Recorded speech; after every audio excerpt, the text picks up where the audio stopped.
Okay, we're back again today with Hensoldt 3 to 12 by 56 front focal plane. Here we got a nice little close-up. You can see downrange. I have two targets. One I'm going to use for close-in, and one I'm going to use for a little further out. Also, I think I'm going to give it a try to let you guys see exactly what I talk about with the sight picture with this rifle, or rather this scope. I'm going to drop in with the camera behind it and show you just how easy it is to pick up this sight picture and this eye relief. So let's see if I can get it with the camera. There it is. There. I mean, even with the camera, and cameras aren't really that easy, you can kind of get an idea what the sight picture looks like. That's the target. And like I said, it's pretty forgiving when you look at it this way.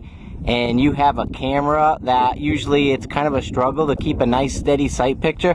I mean, I'm moving it around quite a bit, and it's still maintaining that sight picture. So that's what I'm talking about when I say that this scope has a really nice forgiving sight picture. You could pretty much see it right there. Alright, the first thing we're going to do here with the Hensoldt is we're going to load up a mag of a couple rounds. I have a target basically in the crotch of that K5 downrange and a little shoot and see. As well, I put a shoot and see dead in the center, and I put another one in the head. What we're going to do now is we're going to basically read the mils in the reticle, adjust the turrets, and see that the splashes hit exactly where the reticle said they should. Basically, that's doing that whole mil thing. And this way here, we don't have to measure or know. We're actually using the scale that's in our scope and matching it up to our turrets. So that will get the desired effect downrange without doing any conversions, no math. What you see is what you get. I read the mils. It is 5.5 mils roughly to the 3-inch shooting C in the center. So I come up to 1 mil. So let me just make sure I'm doing this right. So remember, these are 1/10 of mil. So 1, 2, 3, 4, 5, 6, 7, 8, 9, 10. That's the way it is. So that's 1 mil there. So we're going to come up to 5 mils.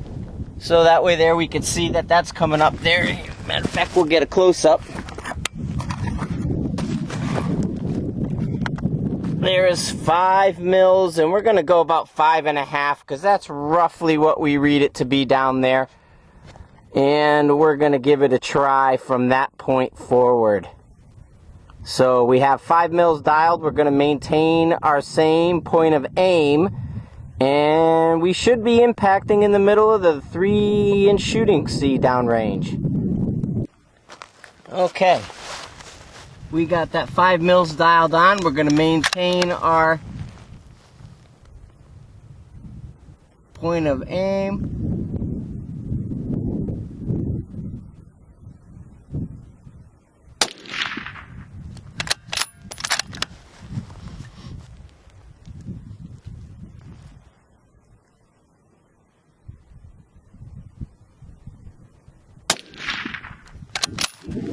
Cool.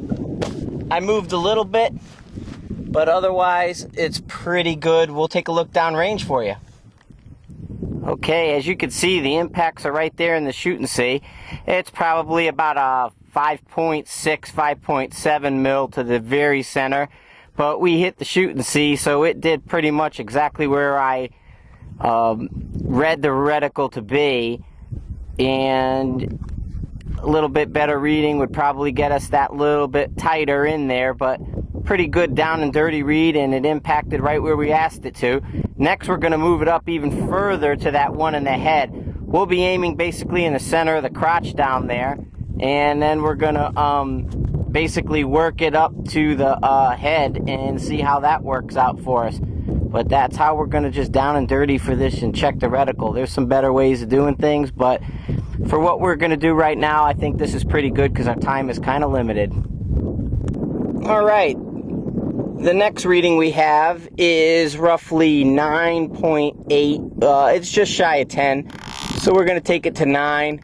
There's 9.5, and we're going to just put it about a little bit short. Actually, we'll go 9.9. The shoot and see up at the head is a little smaller. So what we have to do is make sure that, you know, we're a little bit more exacting with it. It's gonna, unfortunately, our target's not perfectly straight up and down, so hopefully we're gonna get it in the ballpark there. But I think it'll work out okay. We shouldn't have too big of a problem. I'll adjust. So here we go. We're gonna pop a couple more rounds down range here, and we're gonna check the adjustments on the Hensoldt.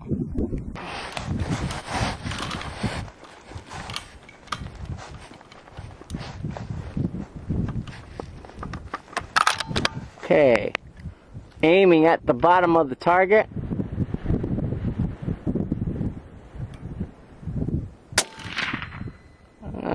Just a tick high on that. That could have been my hold. We'll try it again and adjust my hold just a little bit. Come down to that 9.8 like I first originally said. Like I said, we have a pretty small shoot and see down there. There we go. 9.8, which was my original reading. And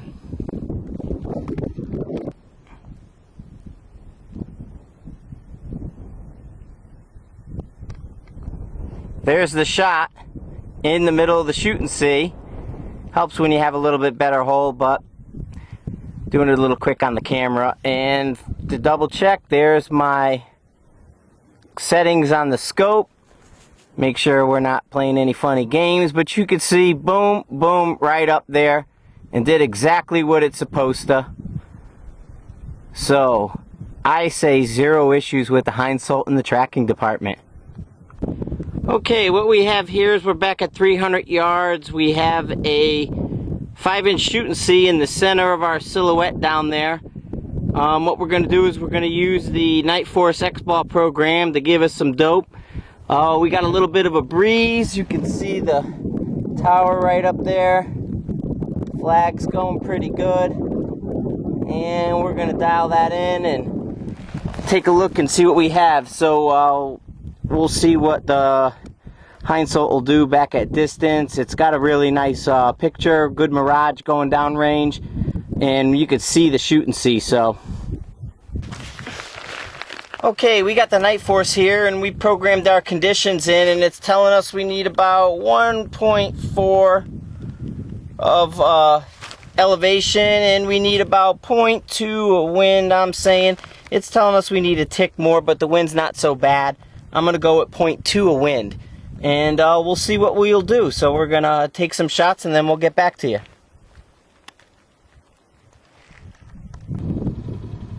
Well, in the interest of practicing what I preach, I shot 10 shots down there. Could have been a little bit better. Looks like I overdid the wind. It could have been no wind at all, even though we got a bit of a wind blowing.